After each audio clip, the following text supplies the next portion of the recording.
Guys এই যে কুকুরের বাচ্চাটা ওই আপনাদের গেল আগের দিন ভিডিও দিয়েছিলাম। এই যে কুকুরের বাচ্চাটা এখন জীবিত আছে। ওকে রিস্কোয়ার টিম ওই ডাক্তার এসে নিয়ে চলে গেছিলো রাতেরবেলা, আবার দিয়ে গেছে। এখন সুস্থ আছে, এই যে দেখেন শুয়ে আছে। শরীরটা বেশি একটা ভালো না হয়তো মনে হয়, যেহেতু বিষ খেয়ে ফেলছিল, পরে ওয়াশ টাশ করে দিয়ে গেছে। এখন ভালো আছে। এই যে দুধ দিয়েছিলাম আমি আইসা, আর এই যে এখানে কেক দিয়েছিলাম। এই যে এটা ওর মায়ের সাথে আছে। এই যে একটাই বাচ্চা বেঁচে আছে, বাকি সবই মারা গেছে। কি কি শরীর ভালো? শরীর ভালো? ভালো হচ্ছে? আচ্ছা, খাওয়া দিয়ে যাবো, প্রতিদিন দিয়ে যাবো।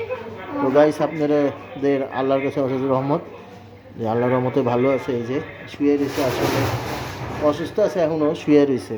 এই যে কি খাইছিলিস? খাইছিলিস? হ্যাঁ খাইছ? শুয়ে থাকো, শুয়ে থাকো।